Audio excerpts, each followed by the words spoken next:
बच्चों, कैसे हैं आप लोग? उम्मीद है अच्छे होंगे। आइए हम स्टार्ट करते हैं कुछ इंपॉर्टेंट क्वेश्चन के साथ। ठीक है, इंपॉर्टेंट क्वेश्चन है आपके पास चैप्टर नंबर 1 का, देखते रहे। ठीक है, given the HCF 81 54 is equal to 27 और आपको फाइंड आउट करना है एलसीएम। ठीक है, 81 54 का। तो ये आपको ना क्या करना है, हमें एलसीएम फाइंड आउट करना है। हिंदी वाले बच्चों भी ध्यान रखना, HCF आपको दिया रहेगा, 2 नंबर आपको दिया हुआ है, एमसीक्यू में क्वेश्चन आएगा। ठीक है, बड़ा क्वेश्चन तो है नहीं है, तो आपको क्या करना है, जो नंबर आपको दिया है बस आप बच्चों फटाफट रफ वर्क में क्या करना, 54 इसको दोनों को मल्टीप्लाई कर देना और 27 से डिवाइड कर देना। यही आपका क्या हो जाएगा बच्चों, एलसीएम हो जाएगा। ठीक है, और देखते हैं, काट देते हैं यहाँ पे फटाफट। 27 3 जा 81 और हमारे पास जो एलसीएम निकल कर आया वो 3 4 जा 12 5 3 जा 15 1 16। ठीक है बच्चों, ये ऐसे सवाल होगा, बहुत ही इजी होगा। एक क्वेश्चन आपका इस तरीके से आता है, चाहे एलसीएम दिया हो कोई दिक्कत नहीं है, अगर आपको एलसीएम भी दिया जाए तो भी मल्टीप्लाई करना और जो दिया हो उससे डिवाइड कर देना। सिर्फ डिवाइड करने का ही सारा सवाल है, इसमें आपका ऑप्शन जो है बच्चों। तो अब हम दूसरा सवाल देखते हैं चैप्टर नंबर 1 का। दूसरा सवाल है जो इस तरीके से पूछा जाता है, या तो check whether 7 × 6 × 3 × 5 + 5 is a composite number. ठीक है, ये आपसे कंपोजिट नंबर बोल रहा है बच्चों। कंपोजिट नंबर होता है फैक्टर मोर देन 1। ठीक है, अब देखते हैं ये कंपोजिट नंबर है या नहीं है। आप देखिए यहाँ पे 7 × 6 × 3 × 5 + 5 है ना, जहां से यहां तक का बच्चों एक टर्म है। ठीक है, ये आपका एक टर्म है, इनमें से क्या कॉमन दिख रहा है? आपको जो कॉमन दिखाई दे रहा है उसे आप कॉमन ले लीजिए। आपने देखा कि यहाँ पे 5 कॉमन है ना, देखो बच्चों क्या दिख रहा है, इसमें और इस टर्म में दोनों में 5 कॉमन है, तो आप 5 बाहर ले लेना। ठीक है, बिल्कुल ठीक है, ध्यान से देखना। 7 × 6 × 3, जहां से कॉमन बाहर आता है ना तो वहां पे आप 1 लिख दीजिए, और जहां पे ठीक है कॉमन आता है वहां पे 1 बचता है। अब क्या करना है, आपको मल्टीप्लाई कर देना है। 6 3 जा 8, ठीक है, 6 3 जा 18, 7 × 18 और 1 से मल्टीप्लाई करोगे वही आएगा, और प्लस में क्या हो जाएगा 1। ठीक है, 18 7 जा, जिस बच्चों को नहीं आता है वो साइड में फटाफट क्या करना है, आपको मल्टीप्लाई कर लेना, आराम से करना, कोई दिक्कत नहीं है ना। टाइम बहुत रहेगा आपके पास, 3 घंटे है, पेपर इतना लेंदी नहीं होता है। 7 8 जा 56, ठीक है, 7 1 जा 7 और 7 5 कितना हो गया, 7 5 12, तो 126 में +1 कर देना 5। ठीक है, 126 प्लस में 1 तो 5 × 127। ठीक है, अब आपको ये दिखाई दे रहा है, आप यहां से लिख सकते हैं सीधा कि इसके जो फैक्टर है वो कितना है, मोर देन 2 है। So that's why this is a composite. This number has more than 2 factor, है ना। जिस संख्या के मोर देन 2 फैक्टर हो उसे हम कंपोजिट नंबर कहते हैं, हिंदी वाले बच्चों भाज्य संख्या कहते हैं। ठीक है, भाज्य संख्या का जो फैक्टर होता है, गुणनखंड होता है, वो 1 से अधिक होता है। अब बच्चों देखते हैं तीसरा क्वेश्चन है, prove that √3 is irrational number. ठीक है, ये आपको सिद्ध करना है कि √3 एक अपरिमेय संख्या है, सबको पता है अपरिमेय संख्या है, लेकिन सवाल आपसे कहता है कि सिद्ध कीजिए। तो जैसे ही बोले कि √3 होगा, यहाँ पे √2 √5 √6 कुछ भी हो सकता है, बस से बदल ही सकता है। ठीक है ना, और यहाँ पे कोई दिक्कत नहीं है। चलो अब तो आपको क्या करना है, सबसे पहले बच्चों लेट करना है। ठीक है, लेट कर लेना यानी कि माना, है ना, माना √3 एक अपरिमेय संख्या है। लेट √3 इज क्या है बेटा, एक रैशनल नंबर मान लो आप। ठीक है, √3 is a rational number.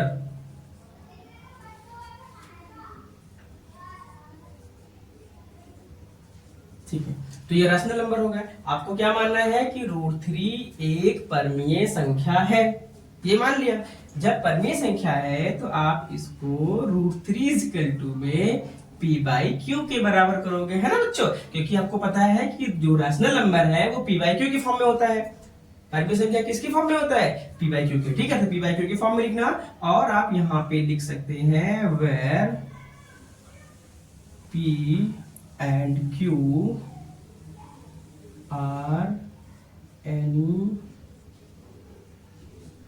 Positive integers. ठीक है, और condition is that q not equal to 0। ये हो गया। चलो आपने इसके लिखने के बाद में क्या करोगे, दूसरा स्टेप आपको ये करना है, ठीक है। दोनों पक्षों में क्या करना है, वर्क करना है। तो आप लिखो यहाँ पे √3² इक्वल टू में p/q का होल स्क्वायर। आप यहाँ लिख दो दोनों पक्षों का वर्क करने पर, है ना, स्क्वायरिंग बोथ साइड, दोनों पक्षों का वर्ग करने पर, ठीक है बच्चों। चलो अब वर्क करते हैं। √3 का स्क्वायर आपको पता है बच्चों क्या हो जाता है, 3, है ना, 3 हो जाएगा। और p का स्क्वायर कर देना, और क्या करेंगे आप, q स्क्वायर, p का स्क्वायर एंड q का स्क्वायर, ठीक है। क्रॉस मल्टीप्लाई करेंगे तो 3q² इज इक्वल टू में p²। इसको आप क्वेश्चन नंबर 1 मान लेना, ठीक है। यहाँ पे आप लिख सकते हो वेयर, ठीक है, 3 इज अ प्राइम नंबर लिखो, या तो आप 3 इज अ प्राइम नंबर लिख दो, ठीक है, आभाज्य संख्या। और या तो आप लिख सकते हैं, क्या लिखते हो, where p² is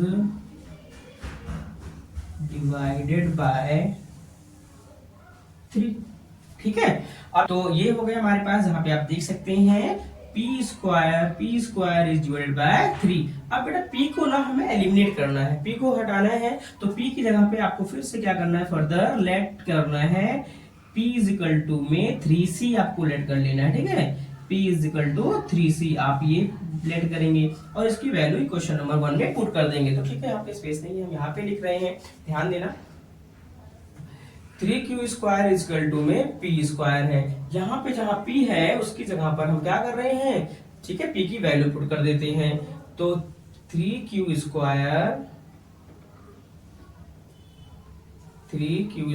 equal to में 3c², ठीक है। अब इसको आप स्क्वायर करें तो क्या हो जाएगा, 3 3 जा 9c², 3 1 जा 3, 3 3 जा 9, then you can write q² equal to 3c²। Question number 2 आप इसको ऐसे रिप्रेजेंट कर सकते हैं। अब यहाँ पर देखिए क्या लिखेंगे, वेयर q² इज, है ना, तो q² इज डिवाइडेड बाय, किससे हो रहा है भाई, 3। तो आप देख रहे हैं कि p² भी 3 से डिवाइड हो रहा है और q² भी 3 से डिवाइड हो रहा है ना, तो दोनों ही q से डिवाइड हो रहे हैं। तो 3 इज अ कॉमन नंबर, आप लिख दो यहाँ पे 3 इज, आप क्या हो गया यहाँ पे, कॉमन नंबर हो गया, ठीक है। ये एक कॉन्ट्रडिक्शन है, यानी कि विरोधाभास है। 3 एक उभयनिष्ठ संख्या है, जो कि ये क्या है हमारे पास, विरोधाभास है, ठीक है। और ये जो कॉन्ट्रडिक्शन जो अराइज हो रहा है वो हमारे गलत एज्यूम करने से हो रहा है, क्योंकि हमने इसको रॉन्ग माना है, ठीक है, गलत है। इसलिए हम बच्चों क्या लिखेंगे, आर एजम्पशन, देखो जल्दी से शॉर्ट फॉर्म में आप लिख दो, कोई दिक्कत नहीं है। हम आर एजम्पशन जो हमने एज्यूम किया था वो क्या है, वॉज रॉन्ग, है ना, वो गलत हो गया। हमारा मानना क्या है, गलत है। सो दैट्स आप लिख सकते हैं यहाँ पे, so that's √3 is an irrational number, आप यहाँ लिख देना बस ऐसे ही, √3 इज अ इरेशनल नंबर, है ना, और कोई दिक्कत नहीं है, ये हो गया आपका, ठीक है। इस तरीके से और भी सवाल आ सकते हैं, ठीक है बच्चों। आइए हम एक दूसरे टाइप के सवाल की बात कर लेते हैं, इसी चैप्टर का है। 2 प्लस, आपको prove that 2 + 2√3 is irrational number, आपको ये प्रूफ करना है। और ये 2 नंबर में सवाल आता है, बहुत ही छोटा है, ठीक है।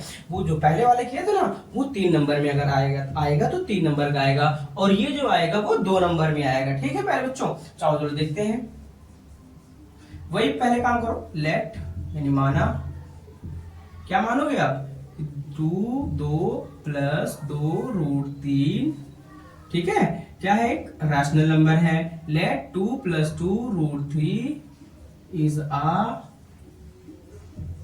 रैशनल नंबर, माना 2 + 2√3 एक परमीय संख्या है। आपको ये मानना है, उल्टा मानना है, ठीक है। अब ये माना, और जैसे ही आप मानेंगे तो क्या करेंगे इसके बाद, आपको पता है पहले वाले, ठीक है, सवाल से आपको मालूम चल गया होगा, जैसे ही परमीय नंबर मानेंगे, परमीय संख्या we can represent in the form of p/q। तो p/q की फॉर्म में आपने लिख दिया, और यहां पे लिख देना वही बात, where p and q are any positive integers, ठीक है। और condition is that q not equal to 0, ये वाला सेम हमने लिख दिया है यहाँ पे। हिंदी वाले क्या लिखोगे, जहां p और q एक धनात्मक क्या है हमारे पास, धनात्मक पूर्णांक है, ठीक है। तो अब इसके बाद में आप क्या करोगे, देखो यहाँ पर बस ये जो रूट वाला है ना इसी को रोकना है, तो ये इसके साथ मल्टीप्लाई है तो यहाँ पे मल्टीप्लाई का साइन के साथ ये सेम टर्म यहाँ पे उतारो आप, है ना। और p बाई क्यू, आपको 2 को उधर ले जाना, जो भी नंबर यहाँ पे होगा रूट के को रोकना है, बाकी चीजों को आपको धीरे धीरे करके क्या करना है, ट्रांसपोजिंग कर देना है, यानी ठीक है।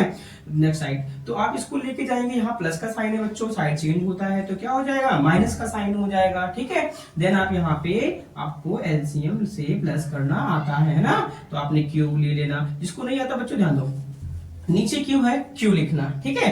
इसके बाद जिसके नीचे नहीं है ना उस पर मल्टीप्लाई करवा देना बस, 2 का क्यू से करो क्या आएगा, 2q हो गया आपका ये, ठीक है। इसके बाद में क्या है, देखो अभी रूट 3 चाहिए था आपको, अभी इसके साथ 2 है, 2 मल्टीप्लाई में है, इसको अगर हम साइड चेंज करवाएंगे, ट्रांसपोजिंग करवाते हैं, ठीक है। इसका हम पक्ष जो है दाया पक्ष बाया पक्ष बोलते हैं ना इसको हम अगर लेकर के जाते हैं राइट हैंड पे दाया पक्ष में, तो ये कहाँ जाएगा, मल्टीप्लाई है तो डिवाइड में जाएगा, ठीक है बच्चों। तो 2q अपॉन में ये भी यहाँ पर आ जाएगा, हो जाएगा हमारे पास क्या 2q। यहाँ तक लिखने के बाद आप लिख देना कि right hand side not equal to left hand side, ठीक है। Left hand side not equal to right hand side, कोई दिक्कत नहीं है, लेफ्ट राइट राइट लेफ्ट आप लिख सकते हो, दोनों ही क्या है एक दूसरे के इक्वल नहीं है, दायां पक्ष बराबर बायां पक्ष आप इसको लिख दो, कोई बात नहीं भाई, ठीक है। इसी के साथ ये बच्चों आइए हम एक लास्ट जो है सवाल की बात कर लेते हैं चैप्टर नंबर 1 से, ठीक है ना। चैप्टर नंबर 1 आपका जो होगा सवाल लगभग 4-5 नंबर का जो है, 4 नंबर का तो आ ही जाता है, ठीक है, इसमें कोई डाउट नहीं है। अब यहाँ पे देखो कभी कभी ना आपसे एलसीएम और एचसीएफ ना इस तरीके से सवाल देकर पूछ लेंगे, तो बोलेंगे p is equal to x की पावर 3, a की पावर 3, y की पावर 4 तो है, b की पावर 4, ऐसा देखो यहाँ पे बस चेंज कर सकते हैं अलजेब्रिक फंक्शन, ठीक है, बाकी चीजें नहीं। यहाँ पे आपको a दे दे, कुछ इस तरीके से सवाल आपको दिखाई दे और उसमें से ना आपसे एलसीएम या एचसीएफ पूछेंगे, कोई एक ही चीज पूछेंगे, एमसीक्यू में आपका आंसर होगा। अगर आपसे ना देखो ध्यान से, मैं यहाँ पे क्या लिख रहा हूँ, एचसीएफ लिख रहा हूँ, और यहाँ पे क्या लिख दिया हमने, एलसीएम लिख दिया। अगर आपसे एचसीएफ कहते हैं प्यारे बच्चों, तो आपको क्या करना है, एचसीएफ का मतलब ध्यान रखो कम पावर देखना है, तो आपको बताओ यहाँ पे x दोनों में कंपेयर करो ध्यान से, इनमें इसमें देखो, इसमें दोनों में ध्यान से देखो कि किसमें पावर कम है, तो आपने देखा कि x की पावर 3 जो है इसकी पावर कम है, यहाँ पे 4 है, तो हमने ये वाला ले लिया। इन दोनों में देखो किसकी पावर कम है, तो आपने देखा कि हाँ जी y की पावर 2 जो है छोटा है, ये दोनों साथ में ऐसे लिख देंगे, तो ये आपका क्या दिखाई दे देगा, एचसीएफ पूछा होगा तो एचसीएफ का आंसर दिखाई देगा। अगर आपसे एलसीएम पूछ लिया जाए प्यारे बच्चों, तो आप ना ज्यादा वाले पावर को देखना, अब देखना इसमें और इसमें किसकी पावर ज्यादा है, तो आपने देखा कि x की पावर 4 है और y स्क्वायर और y की पावर 4 में किसकी पावर ज्यादा है, तो आपको दिखाई देगा कि y की पावर 4 है, और ये आपका आंसर जो है मैच कर जाएगा, ठीक है बच्चों। आओ देखते हैं हम लोग ना चैप्टर नंबर 2 पे इंपॉर्टेंट क्वेश्चन की बात करेंगे। एक ही तो क्वेश्चन करना है हमें पूरे चैप्टर का, ठीक है, और पूरा चैप्टर क्लियर हो जाना चाहिए। देखिए पहला सवाल जो है आपका, find the zeros of the quadratic polynomial x square plus 3x plus 10 and verify the relation between its zeros and coefficient, ठीक है बच्चों। तो ये सवाल कहता है कि पहले तो आप इसका जीरोज निकालिए, जीरोज वही है जो कभी हम पहले x की वैल्यू निकाला करते थे, ठीक है, और ये क्वाड्रेटिक इक्वेशन है। इसके बाद सवाल कहता है कि आपको ना उनके कोफिशिएंट को ना चेक करना है। तो बच्चों जैसा कि आप जानते हैं कि क्वाड्रेटिक इक्वेशन का जो जनरल फार्मूला होता है वो होता है ax square plus bx plus ठीक है प्लस c होता है बच्चों। तो ये आपके पास ना ये जनरल इक्वेशन होता है, और ऐसे ही आपको ये दिखाई दे रहा है, आप इसके इक्वेशन से समीकरण से अगर आप तुलना करेंगे ना इसको, तो आपको सबसे पहले a और b और c की वैल्यू मालूम हो जाएगी। तो आप देखिए जिसके सामने कोई वैल्यू, ठीक है, कोफिशिएंट नहीं है, यहाँ पे आप देख रहे हैं a की जगह पर कोई नहीं है, तो वहां पर ना 1 माना जाता है। तो आप a की वैल्यू कितना मानेंगे, 1 हो गया, और b की जगह पे जो x का कोफिशिएंट है ना वो कितना है, 3 है, तो आप b की वैल्यू क्या लिख देंगे, 3 लिख देंगे। और c की जगह आप देख रहे हैं कि यहाँ पर क्या लिखा हुआ है, c की जगह पे 10 लिखा हुआ है। ये a b c हमने इसलिए लिख लिया है बच्चों क्योंकि आगे आपको ना जो कोफिशिएंट चेक करना है, जो गुणांक का रिलेशन चेक करना है, इसलिए हमने इसको पहले से ही लिख दिया। अब आइए आपको जो शुरुआत करना है वो देखिए, आपके पास जो सवाल है वो एक्स स्क्वायर प्लस में 3x प्लस में 10 है, ठीक है। आपको इसको क्या करना है, इसका गुणनखंड करना है, मिडिल टर्म स्प्लिट करना है, ठीक है। मिडिल के टर्म को जो है आपको दो पार्ट में स्प्लिट करना है, तोड़ना है, लेकिन उसको तोड़ने से पहले आप कुछ सोचिए कैसे तोड़ेंगे। तो देखना बच्चों, सबसे पहला काम क्या करना है, आपको लास्ट और फर्स्ट वाले एक्स स्क्वायर के गुणांक से यानी कोफिशिएंट से आपको मल्टीप्लाई करना है। तो आप देख रहे हैं एक्स स्क्वायर का जो कोफिशिएंट है वो 1 है, क्योंकि यहाँ पे कोई नंबर नहीं है। बच्चों आप एक साइड में ऐसे लिख सकते हैं 10 1 जा 10, अगर 1 मानकर आप करते हैं तो 10 1 जा क्या आ जाएगा, 10 आ जाएगा, है ना बच्चों। अब 10 किस किस की टेबल में आता है, तो आपको मालूम है जो 10 है वो किस किस की टेबल में आता है, 5 2 जा 10, एक ही है ना, ठीक है। 5 2 जा 10 है। अब आपके पास 5 और 2 को नंबर दिखाई दे रहा है, तो आप बताओ बच्चों कि आपको ना 3 लाना है। तो इसी दोनों में से क्या करना है, आपके पास दो ऑप्शन होता है, या तो आप प्लस कर लें या तो आप माइनस कर लें। प्लस या माइनस करने पे ये बीच का नंबर यानी जो है मिडिल टर्म आपको मिल जाना चाहिए। और ये भी ध्यान रखना, ये प्लस का साइन, प्लस माइनस का साइन विशेषकर ध्यान रखना, गलती यहीं पर होती है ना बच्चों। तो आप देखिए 5 2 जा 10 हो गया, 5 में से 2 माइनस कर देंगे तो 3 आ जाएगा, प्लस कर दोगे तो 5 + 2 7 होगा, जबकि 7 यहाँ पे नहीं है, इसीलिए मुझे क्या करना है, माइनस करना है। तो आप एक्स स्क्वायर करेंगे। अब बच्चों देखो बड़ी वैल्यू आपको जो है ना प्लस का साथ लेना, साइन लेना पड़ेगा, क्योंकि आपको प्लस की वैल्यू चाहिए, इसीलिए आप प्लस के साथ 5 लगाना और माइनस के साथ क्या लगाएंगे, आप 2 लगाएंगे, ठीक है। और ठीक है, प्लस में 10 ऐसे लिख देंगे, सिर्फ मिडिल टर्म को स्प्लिट किया। अब आपके पास 4 टर्म दिखाई दे रहे होंगे, 1 2 3 4। अब इसमें से ना आपको ना क्या करना है, कॉमन लेना है बच्चों। कॉमन लेने की बारी आती है, बच्चे थोड़ा सा परेशान हो जाते हैं ना, घबरा जाते हैं, नहीं बिल्कुल नहीं। आइए देखते हैं इसमें दोनों में क्या कॉमन दिखाई दे रहा है। इसका मतलब है x यहाँ पर 2 बार है, यहाँ पर x 1 टाइम है, तो आपको जो लीस्ट वैल्यू होती है, जो कम वैल्यू होती है, कम से कम वो कॉमन आ ही जाता है। तो आप इसे कॉमन ले लीजिए।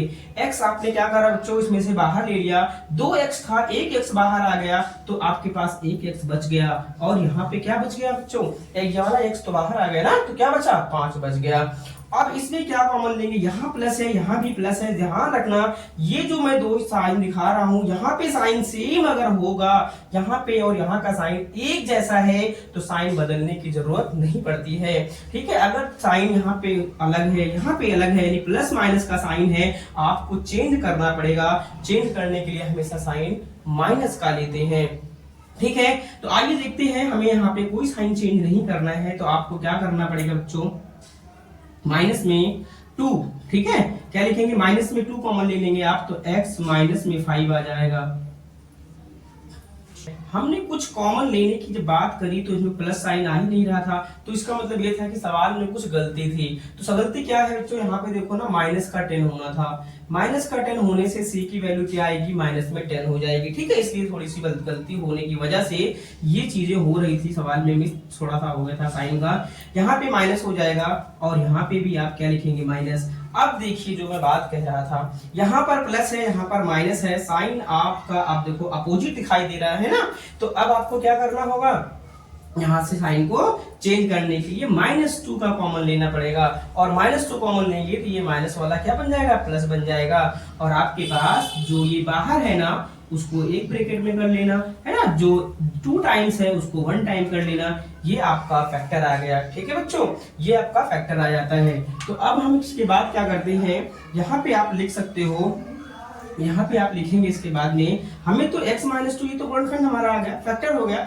x की वैल्यू क्या आएगी, x - 2 = आप 0 करेंगे तो x = कितना आ जाएगा, 2 आ जाएगा। इसी को प्यारे बच्चों अल्फा कहते हैं। अल्फा की वैल्यू कितनी आ गई, वैल्यू 2 आ गई, यानी एक जो आपका जीरोस है वो कितना आ गया, 2 आ गया। और दूसरा देखो, दूसरे के लिए क्या करना है, x + 5 = 0, देन x = में साइड चेंज करोगे तो साइन भी चेंज होगा, इसलिए बीटा = कितना आ गया आपके पास, -5, ठीक है।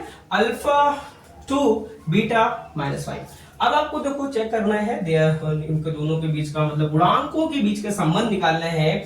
तो क्या करेंगे उसके आगे देखो आपको क्या करना है, सम ऑफ जीरोज प्यारे बच्चों होता है जब हम लोग चेक करेंगे ना। चलो चेक कर लेते हैं कि क्या उसके जो कोफिशिएंट है वो बराबर हैं। ठीक है, सम ऑफ जीरोज के या नहीं। तो alpha plus beta is equal to होता है बच्चों -b/a, है ना, ये फार्मूला होता है। Alpha plus beta is equal to -b/a होता है। और आप अल्फा की वैल्यू रखिए, कहां पर है अल्फा, अल्फा आपको दिखाई दे रहा है ना यहाँ पे 2, तो 2 प्लस बीटा की वैल्यू कितना है -5 इज इक्वल टू में बी की वैल्यू कितनी है भाई, बी की वैल्यू को ऑलरेडी हमने पहले निकाल दिए थे ना, पहले ही फाइंड आउट कर चुके थे हम लोग। तो बी की वैल्यू कितना है 3 है, बट होना किसमें है यहाँ पे आगे माइनस है, तो बी की वैल्यू हो गया -3। और इसके बाद में ए की वैल्यू कितना है 1, तो आप बताएं कितना हो जाएगा, 1 को आप -3 से डिवाइड करेंगे 3 हो जाएगा। और यहाँ भी ना जिसको नहीं आता करना बच्चों, ये ध्यान रखना, जिसको नहीं आता है ये प्लस करना माइनस करने में दिक्कत होगी, वो जो वैल्यू इधर आएगी ना वही वैल्यू लिख देना, कोई दिक्कत नहीं है, लिख देना। वैसे मैं करके दिखाता हूँ, प्लस माइनस हो जाएगा माइनस और आपकी वैल्यू हो जाएगी -3 इज इक्वल टू में -3। इस तरीके से आप left hand side equal to right hand side, है ना, left hand side equal to क्या हो जाएगा बच्चों, राइट हैंड साइड। तो ये आपका हो गया सम ऑफ जीरोज। ठीक है, इसी के साथ ही साथ आप प्रोडक्ट ऑफ जीरोज भी निकाल सकते हैं, है ना। तो वो क्या होता है, alpha into beta is equal to में सी अपॉन में ए होता है बच्चों। अल्फा इंटू बीटा यानी कि गुणांक जो जीरो शून्यकों का जो गुणनफल होता है वो c/a होता है। तो अब आप यहाँ पे अल्फा इंटू बीटा करेंगे तो अल्फा की वैल्यू कितना है 2, इंटू बीटा की वैल्यू कितना है -5, c की वैल्यू कितना है -10 लिखिए, और a की वैल्यू कितनी है 1 है। ये सब आप सामने लिख देंगे तो जल्दी से आप वैल्यू पुट कर लेंगे। तो इसको देखो सेम 1 का डिवाइड करेंगे आप क्या आएगा -10 और 2 5 जा -10, है ना, 5 2 जा 2 5 जा 5 2 जा कितना हो गया -10। तो यहाँ पे भी आप देख रहे हैं कि क्या हो गया, left hand side is equal to में क्या होगा भाई, राइट हैंड साइड। तो आप देख पा रहे हैं कि जो वैल्यू आई है अल्फा प्लस बीटा और उनके गुणांक जो था ना कोफिशिएंट उसके इक्वल है, और यहाँ पर ये भी इक्वल है, दोनों को आपको चेक करके दिखाना होगा। और ये सवाल 3 नंबर में आएगा। ठीक है बच्चों, चलो ठीक है, ये आपने कर लिया। इसके बाद में आप क्या करना है, आपको ये सब देखो, ये फार्मूला आपको याद होना चाहिए भाई, alpha plus beta equal to -b/a, alpha into beta equal to c/a। एक फार्मूला ये है, एक ये है 2, और एक फार्मूला और होता है जिसे हम क्वाड्रेटिक क्वेश्चन बनाते हैं, वो कभी कभी एमसीक्यू में 1 नंबर में आता है, बस मैं उसकी बात कर देता हूँ। ठीक है, देखो बच्चों कभी कभी क्या होता है सवाल, ये आपको चेक करने के लिए नहीं बोलेंगे, अल्फा और बीटा की वैल्यू आपको फाइंड आउट करना होगा। ठीक है, आपने कर लिया। आगे वो किस टाइप का सवाल पूछ सकते हैं, आइए हम बात करते हैं इसी में। तो आगे वो इसी सवाल में ये वाला पार्ट ना पूछ के आपसे कहेंगे कि देखो, आपसे ये कहेंगे कि बताओ 1/अल्फा प्लस 1/बीटा की वैल्यू क्या होगा। ठीक है, देखो आपने अल्फा निकाल रखा है, बीटा निकाल रखा है, आपसे ये सवाल पूछ लेंगे, जो सवाल यहाँ पे आपने रिलेशन बोला ना, ये ना पूछ करके आप इसका जीरोस निकालेंगे और आपसे ये सवाल पूछा जाएगा, या और भी तरीके से सवाल पूछे जाएंगे, लेकिन उन सब के लिए सबसे पहले आप क्या निकालना, जीरोस निकालना। चलो यहाँ पे देखो क्या करना है, अब 1/अल्फा, या तो आप इसको पहले प्लस कर लो, देखो सीधा लिख दूं, अगर मैं पहले इसका एलसीएम लेकर करूं तो अल्फा इंटू बीटा, है ना, क्रॉस मल्टीप्लाई करें तो बीटा प्लस अल्फा। अब देखो यही तो हो गया, अल्फा प्लस बीटा और alpha into beta. Alpha plus beta की जो वैल्यू है, तो बीटा की वैल्यू कितना है बच्चों -5, है ना, प्लस में अल्फा की वैल्यू कितना है 2, अल्फा की वैल्यू कितना है 2, बीटा की वैल्यू कितना है -5 प्लस 2 प्लस माइनस हो जाएगा, है ना, तो -3, 2 5 जा 10, -10 माइनस कैंसिल हो जाएगा, है ना, तो आ जाएगा 3/10। तो ये आपका आंसर आ जाएगा 1/अल्फा प्लस 1/बीटा की जो वैल्यू आएगा ना वो 3/10 10 हो जाएगा। ठीक है बच्चों, उम्मीद है आप इस तरीके के सवाल अब आप कर लेंगे। चलो अभी इसी में हम बता देते हैं आपको थोड़ा सा किस तरीके से आपके पास ये क्वाड्रेटिक इक्वेशन दिया हुआ था, जिससे आपने क्या निकाल दिया, अल्फा और बीटा निकाल दिया। और इसके बाद में आपने इस तरीके से सवाल पूछा क्या, ये भी आपने फाइंड आउट कर लिया। कभी कभी क्या होगा, आप बीटा अल्फा प्लस बीटा मान लो उन्होंने दे दिया -2, सपोज दैट ऐसे कोई भी नंबर हो सकता है, और वो बोलेंगे alpha into beta is equal to मान लो उन्होंने दे दिया 4, इस तरीके से सवाल दे दिया। पता है क्या बोलेंगे, alpha plus beta some of zeros and product of zeros respectively -2 and 4 है, कुछ इस तरीके से सवाल कह सकते हैं। हिंदी वाले बच्चों ध्यान देना, सवाल बोलेंगे कि भाई देखो शून्यकों का योगफल और शून्यकों का गुणनफल क्रमशः -2 और 4 है, आपको क्वाड्रेटिक इक्वेशन फाइंड आउट करना है। तो क्या करोगे बच्चों, देखो क्वाड्रेटिक इक्वेशन आपको फाइंड करना है, द्विघात समीकरण आपको निकालने हैं, तो उसके लिए फार्मूला याद कर लो फटाफट, x² minus alpha plus beta multiply x plus alpha into beta is equal 0। ठीक है बच्चों, ये आपका जो है ये फार्मूला है, इसी में आपको पुट करना है जो कुछ आपको दिया गया है, आपका आंसर आपके सामने होगा। ठीक है, x² की जगह पे x² लिखो। उन्होंने कहा था कि अल्फा प्लस बीटा की वैल्यू मैं दे रहा हूं -2, है ना, क्या दे दिया -2 मल्टीप्लाई में x plus alpha into beta की वैल्यू कितना है बच्चों 4 है, इज इक्वल टू में 0। अब आप यहाँ पे सॉल्व कर लीजिए, x² माइनस माइनस देखो ब्रैकेट ओपन होगा, डबल माइनस आपको दिखाई देगा तो आप प्लस करेंगे, मल्टीप्लाई में है तो प्लस में 2 इंटू एक्स हो गया 2x अपॉन में 4। प्यारे बच्चों ये आपका बन गया, आपको ये दिखाई देगा। ठीक है, अब तो को जल्दी से करने की कोशिश करते, थोड़ा सा फास्ट करने की कोशिश करो। क्या चीज मैं बताने वाला हूँ, थोड़ा जल्दी करने की कोशिश करना। मान लो यहाँ पे अल्फा की वैल्यू मान लो यहाँ पे दे दिया उन्होंने 8 और यहाँ पे दे दिया मान लो 9, आप इसको माइनस में, चलो ये हो गया। अब यहाँ पे ध्यान दो बच्चों, मैं कहता हूं आप ये फार्मूला भी भूल जाओ तो क्या करना, x² लिखना, पहले वाले का साइन यानी कि जो आपके पास शून्यकों का योगफल दिया है ना उसका साइन चेंज बोले तो ये माइनस है ना, तो आप यहाँ पे क्या लिख दोगे, साइन चेंज बोला तो माइनस है तो क्या कर देना, प्लस कर देना और ये लिख देना। ठीक है, उसके साथ में x रहेगा ही रहेगा, साथ में दूसरे वाले का जो है साइन नो चेंज, वो जिस साइन में रहे ना उसी के साथ ये लिख देना और आपका ये आंसर दिख जाएगा। एमसीक्यू में है, टाइम की बचत करना है, जल्दी जल्दी सॉल्व करना है। ठीक है, इतना लेंदी आपको नहीं करना है कि फार्मूला लिखो वैल्यू पुट करो, नहीं, आपको जो सम ऑफ जीरोस दिया जाए, शून्यकों का योगफल दिया गया है उसका साइन चेंज कर देना और मल्टीप्लाई का जो दिया जा रहा है बेटा उसका नो चेंज, जैसा भी दिया हो वैसा ही कर देना है, आपके सामने आपका आंसर आ जाएगा। तो आप बोलेंगे इतना आसान तो नहीं आएगा ना भाई, ठीक है आगे देखते हैं थोड़ा सा।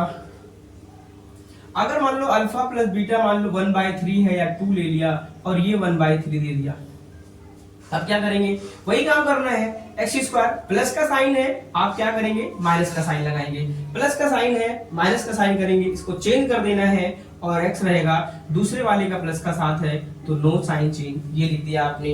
अब आपको क्या करना है, ये 3 है ना बच्चों, आपको 3 देखो किसके नीचे नहीं है, यहाँ भी नहीं है इधर भी नहीं है, आप जिसके नीचे नहीं है ना उधर मल्टीप्लाई कर देना, 3 का x से मल्टीप्लाई कर दोगे 3x² माइनस में 3 को 2x से मल्टीप्लाई करोगे तो 3 2 जा 6x और जिसके नीचे है उधर मत करना, इज इक्वल में 0 कर देना, यही आपको एमसीक्यू में दिख जाएगा। ठीक है, ये कहाँ गया, ये बच्चों लेंदी है, थोड़ा सा आपको एलसीएम लेना पड़ेगा, तो क्रॉस करोगे 0 हो जाता है, मत करो। मैं कहता हूं जिसके नीचे अगर दिया है अलग अलग वैल्यू आ गई तो आपको करना पड़ेगा। ठीक है, फिर भी एमसीक्यू में इतना ज्यादा लेंदी आपको सवाल नहीं दिया जाता है, बस ऐसे ही या तो यहाँ पर हो सकता है इधर हो सकता है, और या तो दोनों सेम रहेंगे ना भाई, अगर 1/3 इधर है तो 2/3 इधर भी होगा, 3 यहाँ भी है 3 यहाँ भी है, तो क्या जरूरत है, बस 3 आपको कुछ मत करो, जिसके पास नहीं है उधर मल्टीप्लाई कर देना, जिसके नीचे है उधर मल्टीप्लाई नहीं करना, लिख देना, आपका आंसर आ जाएगा। ठीक है बच्चों, यही आपके पास जो है चैप्टर नंबर 2 में इतने ही सवाल इंपॉर्टेंट हैं। ठीक है, बाकी कभी कभी जीरो x की वैल्यू दी जाती है, जीरोस दिया जाएगा, इक्वेशन में आपको वैल्यू रखना है। ठीक है, और वो आंसर क्या है आपके सामने। तो आइए हम बात करते हैं चैप्टर नंबर 3 का, जिसमें हम लोग कुछ रैखिक समीकरण के बारे में बात करेंगे। इसमें इस टाइप का जो एमसीक्यू में सवाल आता है ना, 2-1 क्वेश्चन तो आ ही जाता है, आपको ना k की वैल्यू निकालना होगा। ठीक है, तो k की वैल्यू कैसे निकालते हैं, आइए हम बात करते हैं। इस तरीके से ना आपको सवाल जो है इक्वेशन दी जाएगी, समीकरण दिया जाएगा। तो इस समीकरण में आपको क्या करना है, सबसे पहले लाइन के बारे में कुछ याद कर लो। यहां पर अगर a1 अपॉन में a2 इज इक्वल में b1 अपॉन में b2 इज इक्वल में c1 अपॉन में c2, तीनों अगर बराबर हैं, कोफिशिएंट है ना, आप देख रहे हैं ए बी सी, अगर इस तरीके से बराबर है तो ये जो होगा लाइन एक के ऊपर एक होगा, यानी कि कोइंसिडेंट लाइन होगा। ठीक है, संपाती रेखा है। क्या है भाई, संपाती रेखा है। और ऐसे रेखा को हम लोग बोलते हैं कोइंसिडेंट या संपाती रेखा भी कहा जाता है। दूसरी कंडीशन आपके पास जो मैच करेगी, ऐसी कंडीशन में जो लाइन एक होगी ना, वो एक के ऊपर दो लाइन चलेगी भाई, दोनों एक के ऊपर एक ही लाइन ठीक है चलेगी। तो ये पहला कंडीशन होता है। और ऐसी कंडीशन में क्या होगा, बहुत सारे हल होंगे, सो मैनी सॉल्यूशन। ठीक है, बहुत सारे हल होंगे बच्चों, कितने होंगे, बहुत सारे, मैनी सॉल्यूशन आप लिख सकते हैं, बहुत सारे क्या होंगे आपके हल होंगे। ऐसा सवाल आए, बहुत सारे हल होंगे और आपको दो समीकरण दिया जाए और k की वैल्यू निकालना हो, तो दो चीज को आप इक्वल कर देना जिसमें k की वैल्यू निकालना हो सकता है वो b के साथ k हो सकता है c के साथ k हो, लास्ट में किसी में हो सकता है। आप उन दो को लेकर के इक्वल करेंगे, क्रॉस मल्टीप्लाई करेंगे तो आपकी k की वैल्यू आ जाएगी। ठीक है, अब हम दूसरी बात करते हैं। a1 अपॉन में a2 इज इक्वल में b1 अपॉन में b2। आप इस तरीके से लिखें ताकि आपको याद रहे। लास्ट वाला आप ऐसे कर लें, नॉट इक्वल टू, ये तो बराबर है, लास्ट वाला बराबर नहीं है। ऐसे कंडीशन में जो रेखा बनेगी, जो रेखा होगा वो कैसे होगा भाई, वो एक दूसरे के समांतर होगा। लाइन दोनों बनेंगे लेकिन एक दूसरे के पैरेलल होंगे, यानी कि समांतर रेखा होगा। ठीक है भाई बच्चों, तो ये समांतर होगा। और ऐसी कंडीशन में क्या होता है, कोई हल नहीं होगा, नो सॉल्यूशन। आपके पास या तो नो सॉल्यूशन का ऑप्शन नो बोलेंगे, या बोलेंगे भाई हिंदी वाले कोई हल नहीं। क्या बोलेंगे, कोई हल नहीं है ना, कोई हल नहीं है। इस तरीके से आपसे सवाल किया जाएगा तो आप इसी कंडीशन को फॉलो करना। ज्यादातर कंडीशन में इस तरीके से जो है, ठीक है, इस साल सवाल आया हुआ था k की वैल्यू फाइंड आउट करने के लिए। तीसरा जो कंडीशन है वो है a1 अपॉन में a2 not equal to b1 upon में b2। तो तीसरे लिखने की कोई जरूरत ही नहीं है, पहले ही आपको नॉट इक्वल दिखाई दे, लाइन बनेगा, लाइन तो बनेगी भाई, कोई दिक्कत नहीं है। बट कैसे, कहीं ना कहीं एक दूसरे को इंटरसेक्ट करती हुई नजर आएंगी, कहीं ना कहीं एक दूसरे को प्रतिच्छेद करती हुई नजर आएंगी। ये कहीं ना कहीं आपस में रेखाएं क्रॉस करेंगी, काटेंगी। और ऐसे में आपको जहां पर कट करता है वहीं पर क्या होता है, ओनली वन सॉल्यूशन।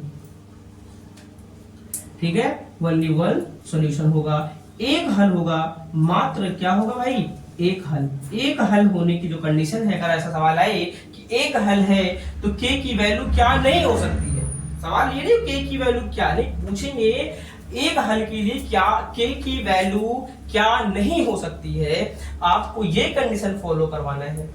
इन्हीं तीनों कंडीशन में से डेफिनेटली एक या दो नंबर का सवाल आपको एमसीक्यू में देखने को मिल जाएगा प्यारे बच्चों। ठीक है, आइए हम कुछ एग्जांपल की मदद से समझने की कोशिश करते हैं। ठीक है, सपोज दैट कुछ भी यहाँ पे हम नंबर ले लेते हैं, सपोज दैट 5x प्लस में 6y, ठीक है, और प्लस में 5 इज इक्वल में 0। इक्वेशन नंबर 1 आपको दिया हुआ है। दूसरा इक्वेशन आपके सामने है 2x माइनस में ky प्लस में 6 इज इक्वल टू में 0। मान लो ये दो सवाल दिया हुआ है, दो इक्वेशन आपके सामने दिए हुए हैं और आपसे कहता है ये सवाल इसका कोई हल नहीं है, कोई हल नहीं है, ये दिया जाएगा और आपको ये भी देंगे कि कोई हल नहीं है। ठीक है, कोई हल नहीं है, कोई हल नहीं है। तो ऐसा अगर आए कि देयर नो सॉल्यूशन की बात करें तो आप समझ जाना कि ये दोनों लाइन क्या है, एक दूसरे के समांतर है, पैरेलल है, और वो कंडीशन आपको लगाना है। इतना लेंथी नहीं, ये सवाल दिया रहेगा आपको, ये भी बस क्वेश्चन से ही सीधा लिखना है। ऐसे a लिखा हुआ है 5/2, जैसे लिखा है ना बच्चों वैसे ही करना, पूरा उतारने की जरूरत नहीं है। ठीक है, नहीं तो पूरी कॉपी तो रफ से ही भर देंगे आप, तो उसमें सॉल्यूशन क्या करेंगे। ठीक है, 5/2 इज इक्वल में देखो 6 b1 है, 6 है और ये माइनस के है, बस इसकी कोई जरूरत नहीं है। आप ये बराबर होता है, ये नॉट इक्वल टू है, आप क्रॉस मल्टीप्लाई करें तो k की जगह पे आएगा 5 को k से मल्टीप्लाई करेंगे, -5k और 2 का 6 से मल्टीप्लाई करेंगे तो 2 6 12, और इसी के साथ में आपको जो k की वैल्यू हो जाएगी वो 12 अपॉन में 5 और आप यहाँ पे माइनस लगा देंगे। तो ऐसे ही आपको ऑप्शन में जो है k की वैल्यू दिख जाएगा। ठीक है, तो k के जो टाइप के सवाल होते हैं वो तीन आपको 4th चैप्टर से पूछा जाएगा, थर्ड चैप्टर से पूछा जाता है और सेकंड चैप्टर से भी पूछा जाता है। इसलिए बच्चों ध्यान रखना, अगर 2 इक्वेशन आए तो वो थर्ड चैप्टर का था, एक इक्वेशन अगर आता है एक्स स्क्वायर करके बोला जाएगा, तब वो अभी हम आगे 4th चैप्टर में डिस्कस करने वाले हैं।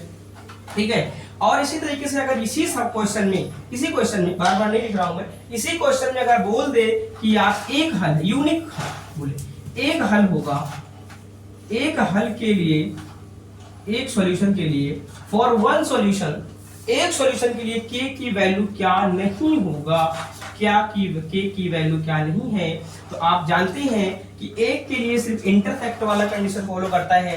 तो इंटरसेक्ट जो एक काटती है, और उस कंडीशन में आपको याद रख लो कि a1 अपॉन में a2 नॉट इक्वल टू होता है प्यारे बच्चों b1 अपॉन में b2। a1 की जगह पर आपके पास 5 है, a2 की जगह पे 2 है, नॉट इक्वल का साइन लगाना, b1 की जगह पे 6 है, b2 की जगह पर -k है। साइन के साथ जरूर लिखना, ये गलती मत करना। ठीक है, क्रॉस मल्टीप्लाई वैसे ही होगा, नॉट इक्वल से डरना नहीं है यार, नॉट इक्वल है तो क्या कुछ नहीं करूं, नहीं, मल्टीप्लाई वैसे करो, 5 का k से करोगे -5k मल्टीप्लाई करोगे 6 2 12 आएगा, नॉट इक्वल टू का साइन लगाते रहना, और k इज इक्वल टू में 12 अपॉन में 5 और यहाँ पे क्या लगा देना माइनस में, यानी कि बस k की वैल्यू -12 अपॉन में 5 नहीं हो सकता है, बाकी हो सकता है। ठीक है, तो इस तरीके से आपके पास सवाल पूछ लिए जाएंगे, तो आप उसको बता देना। ठीक है, चलो चलते हैं अब हम k की वैल्यू की बताने के लिए ही। अब इसमें से ना कुछ क्वेश्चन बड़े बड़े से आते हैं, बड़े बड़े दशक कैसे आएंगे, थोड़ा सा 2 नंबर 3 नंबर में आएगा। वहां पे क्या होगा, x plus y is equal to में 10, x minus y is equal to में 12। अब इतना भी इजी नहीं होगा भाई, है ना, लेकिन सवाल कुछ ऐसा ही होगा बच्चों। आपको क्या करना है, सबसे पहले इसे हम जो है विलोपन विधि से, यानी कि एलिमिनेशन मेथड से इसको सॉल्व करने वाले हैं। देखो 2 इक्वेशन दिया जाएगा, लीनियर इक्वेशन है, रैखिक समीकरण है, इसमें किसी एक को ना एलिमिनेट करना है, यानी या तो मैं x को एलिमिनेट कर दूं और या तो मैं y को एलिमिनेट कर दूं, या तो मैं x को हटा दूं या तो मैं y को हटा दूं। ऐसे कैसे हटा सकते हैं, तो आपको हटाने के लिए कंडीशन याद रखना, जिसको भी हटाना चाहते हो, जिसको हटाना चाहते हो उसका साइन देखना, पहले साइन देखना अपोजिट होना चाहिए, साइन अपोजिट हो, पहली कंडीशन भाई क्या है कि साइन जो है उल्टा होना चाहिए बेटा, प्लस माइनस साइन उल्टा होना चाहिए।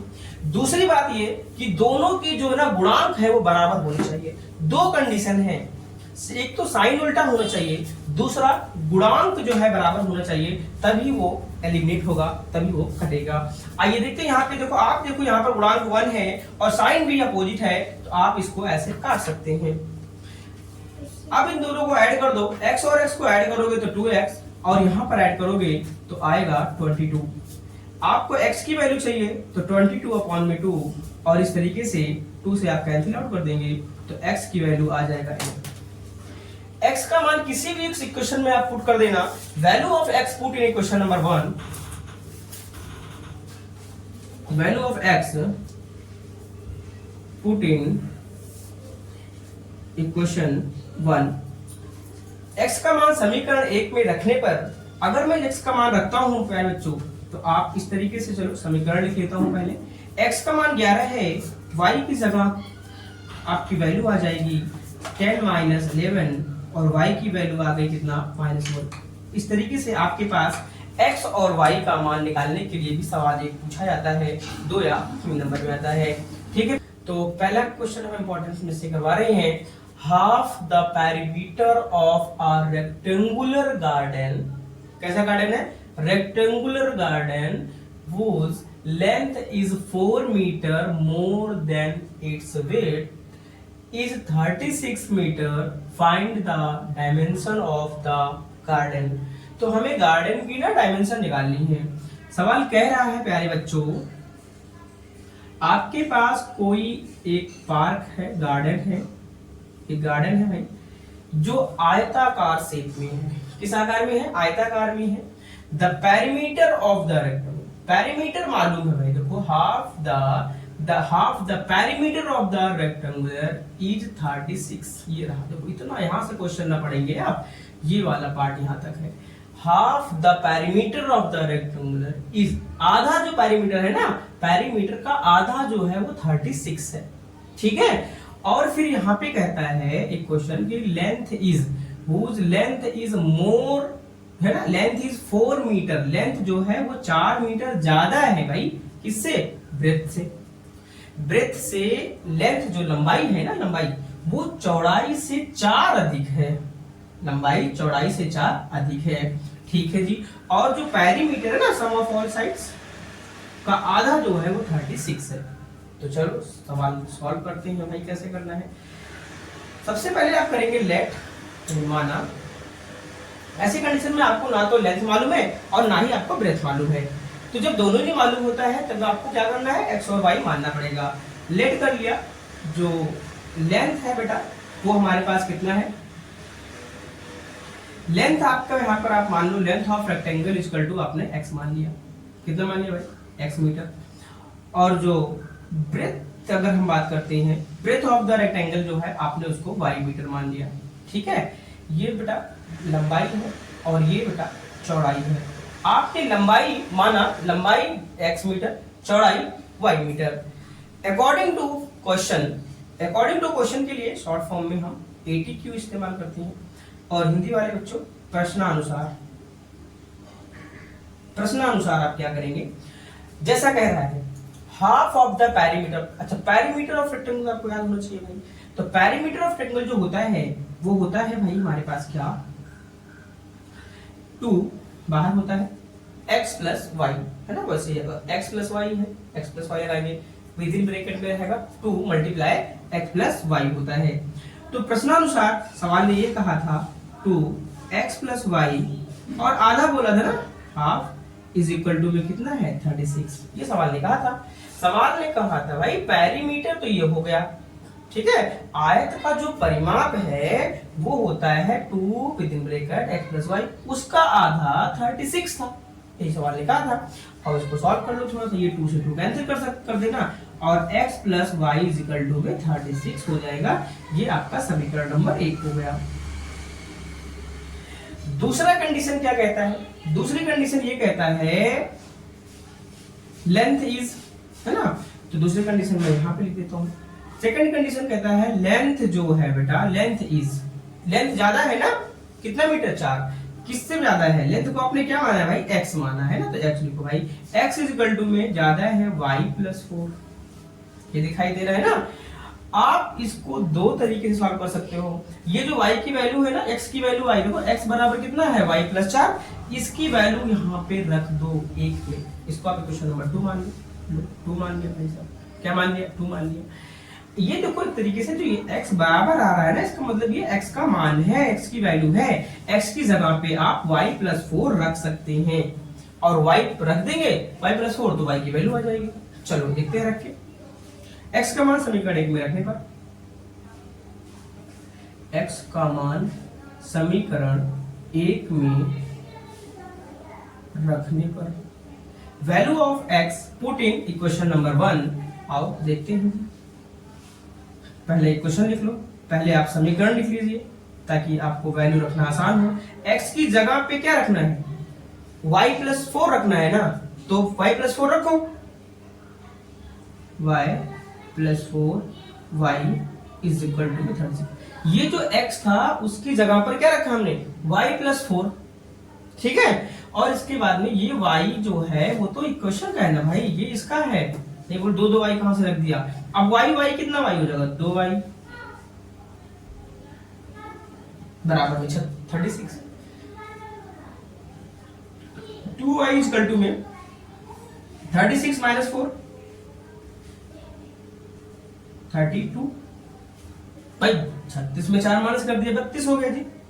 अब इसे काट दो, y इज इक्वल टू में 32 अपॉन में 2 और इसे काट देंगे तो y कितना आ जाएगा जी? 16। y आ गया 16। y आ गया 16, तो y का मान रख दो समीकरण नंबर 2 में। y का मान कहाँ रख दो? समीकरण नंबर 2 में रख देते हैं। y का मान समीकरण 2 में जब आप रखेंगे तो क्या हो जाएगा, हाँ लिख दो। y का मान समीकरण 2 में रखने पर y का मान समीकरण 2 में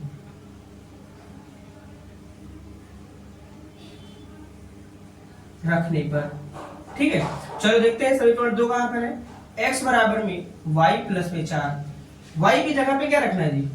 16, तो 16 प्लस में 4, तो x की वैल्यू कितना आ गया जी? 20। 16 4 20। तो जो लेंथ था, hence length is equal to में 20, तो जो ये लंबाई बेटा यहां से यहां तक था वो आ गया 20 मीटर, और जो चौड़ाई है वो आ गया कितना मीटर? आ गया 16 मीटर। ये बनता है। तो सवाल यही तो कहा था कि जो लंबाई है चौड़ाई से 4 अधिक है ना, 16 4 20, ठीक है। तो इस तरीके से भी सवाल आपसे पूछे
या तो क्वेश्चन में आपको इस तरीके से सवाल दिया जाएगा और आपको ना x की वैल्यू भी दिया जाएगा, आपसे बोलेंगे k की वैल्यू फाइंड आउट करो, k निकाल दो, ठीक है। x की वैल्यू a है, k निकालना है, x की वैल्यू √2 है, k की, ठीक है, k आपको फाइंड आउट करना है।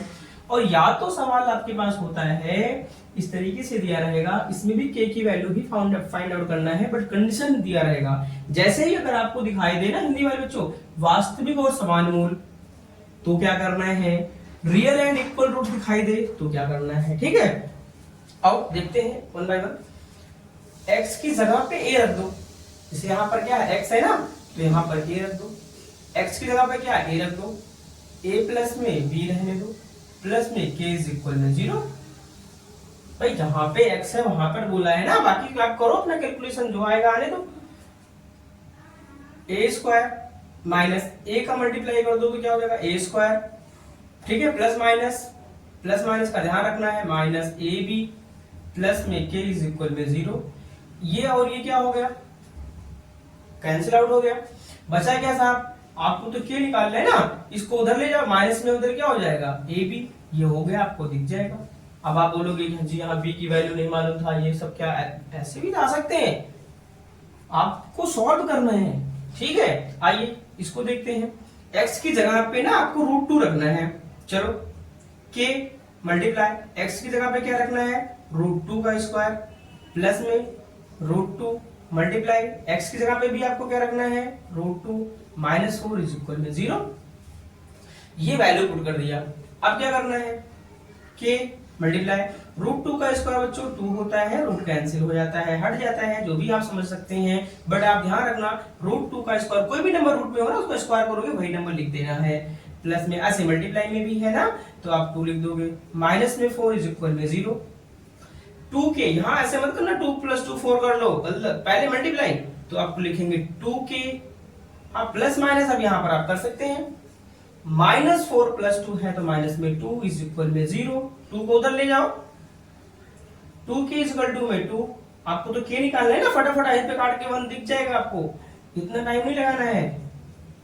और ये क्या आ गया, k की वैल्यू 1 आ गया, ठीक है। इस तरीके से आप एक का आंसर आपको ऑप्शन में दिख जाएगा, थोड़ा जल्दी करना है, फास्ट, ठीक है। आइए इस टाइप के क्वेश्चन को देखते हैं, इसमें क्या कहता है, जहां भी रियल एंड इक्वल रूट्स बोले बस आपको क्या करना है, b² = 4ac लगा देना है, b² = 4ac लगा देना, और b की जगह देखो ये a है, ये b है, ये c है, b² की जगह पर क्या है भाई, -5, 4 मल्टीप्लाई a की जगह पर क्या है 3, c की जगह पर क्या है 2k, 5 माइनस का स्क्वायर प्लस 5 का स्क्वायर 25, 4 3 जा 12, 12 2 जा 24, k आपको k चाहिए ना, तो 24 मल्टीप्लाई में है जी, तो इसको कहां ले आओ, डिवाइड में, कहां ले आओ, डिवाइड में, ये आपको k की वैल्यू दिख जाएगी, k की वैल्यू 25/24। जैसे ही आपको दिखाई दे रियल एंड रूट, बस सोचना नहीं है, b² = 4ac, b की जगह पर क्या है साहब, p है, इस बार a b c, b की जगह पर p है, p², 4 मल्टीप्लाई a की जगह पर क्या है 3, c की जगह पर क्या है 3, p² = 2 में, ठीक है, इसको भी तोड़ लो, फैक्टर कर लो, 2 × 2 और ऐसे रहने दो, थोड़ा इजी हो जाएगा, ठीक है। स्क्वायर लगा दो, क्या लगा दे, रूट लगा दो, रूट 2 × 2 × 3 × 3, आपको पता है ना पेयर बनता है, इसलिए हमने इसका मल्टीप्लाई नहीं किया क्योंकि हमें पेयर दिख रहा था, आप इसको भी पेयर बना लो, नहीं बनाना आता है तो √4 की वैल्यू 2 होता है, कोई दिक्कत, जल्दी करना है भाई आपको। तो p की वैल्यू कितना आ गया, 2 बाहर ले लिया और 3 बाहर ले लिया, तो कितना आ गया साहब 6, ठीक है। तो ये आपके पास p की वैल्यू कितनी आ गई, 6 आ गई। इस तरीके से जब भी आपको निकालना हो आप फटाक से क्या करो, ठीक है, रियल एंड इक्वल रूट्स बोले तो आपको b² = 4ac लगा देना है, ठीक है बच्चों। कभी कभी इसी में ना आपसे ना डिस्क्रिमिनेंट पूछ लेगा, जैसे ना p की वैल्यू 6 आ गया, तो मैं अब इसको ना रफ कर देता हूं और जहां पर p है ना वहां पे 6 रख देता हूं, जहां पे p है ना वहां पे 6 कर देता हूं मैं इसमें, जहां पे p है वहां पे हमने बोला इसको 6 कर देता हूं। अब इसमें पता है क्या बोलेंगे, बोलेंगे ना, अब देखो ना तो आपको k निकालना है ना कुछ निकालना है, आपसे बोलेगा डिस्क्रिमिनेंट निकाल दो। हिंदी वाले बच्चों क्या बोलेगा, विविक्तर, ठीक है, विविक्तर निकाल दो, डिस्क्रिमिनेंट या विविक्तर, d की वैल्यू, ठीक है। तो आपको पता है d की बराबर क्या होता है, b square minus 4ac, d equal to होता है b स्क्वायर माइनस 4ac, ये होता है, ये है डिस्क्रिमिनेंट। d को ही विविक्तर बोलते हैं और d डिस्क्रिमिनेंट होता है, ठीक है। आओ देखते हैं b की जगह पर क्या है, अभी आपके पास आया क्या, 6 आ गया जी, 6 का स्क्वायर, 4 मल्टीप्लाई a की जगह पर क्या है 3, c की जगह पर क्या है 3, भाई यही तो है, ये a है, ये b है और ये c है, रख दो फार्मूले में, d equal to b square 4ac होता है, ठीक है। अब ये b स्क्वायर, b की जगह पे b की वैल्यू, स्क्वायर लगा दो 4, a की जगह पे a की वैल्यू और c की जगह पे c की वैल्यू, माइनस में हो तो माइनस लगा देना, 6 6 जा 36 माइनस 4 3 जा 12, 12 3 जा 36, ठीक है। तो ये क्या आ गया जी 0, तो माइनस करोगे क्या आ गया 0, तो d की वैल्यू क्या है 0, ठीक है। जैसे ही d की वैल्यू 0 आएगा तो रियल रूट एग्जिस्ट करेगा और इक्वल होगा, ठीक है। चलो आगे बात करते हैं थोड़ा d की, तो d क्या क्या हो सकता है, या तो d 0 के बराबर, या तो d 0 से क्या होगा बड़ा, या तो क्या होगा भाई साहब लेस देन हो जाएगा, 3 कंडीशन होता है d विविक्तर, या तो 0 के बराबर आएगा, या तो 0 से बड़ा होगा, या तो 0 से छोटा होगा। अगर 0 से छोटा हुआ माइनस में आएगा तो बोलना नो रियल रूट एग्जिस्ट, इसमें कोई रियल रूट एग्जिस्ट नहीं करेगा बेटा। अगर d की वैल्यू माइनस में आता है ना तो कोई x की वैल्यू नहीं होगा, ठीक है। कंडीशन 2 बस, या तो बराबर हो या तो बड़ा हो, अगर बड़ा हुआ तो क्या होगा, रियल रूट एग्जिस्ट करेगा, बट x की वैल्यू क्या होगी, डिफरेंट होंगे, ठीक है। यहां भी रियल रूट होगा, यहां पे भी रियल रूट्स होंगे और इसमें भी रियल रूट्स होगा, दोनों कंडीशन में क्या होता है रियल रूट्स होते हैं, ध्यान रखना है ना। यहाँ पे भी रियल रूट्स हो जाएंगे, d में इक्वल 0 आए तो भी रियल रूट एग्जिस्ट करता है, d ग्रेटर देन 0 से बड़ा हो जाए 1 2 3 4 5 आ जाए तो भी रियल रूट्स होगा। 0 वाले में इक्वल होता है, 0 वाले में क्या होता है रियल रूट्स तो होगा बट कैसा होगा इक्वल, मतलब कि जो x की वैल्यू आएगी ना सेम होगा, जो x की वैल्यू 1 है तो दूसरा भी x की वैल्यू 1 हो जाएगा।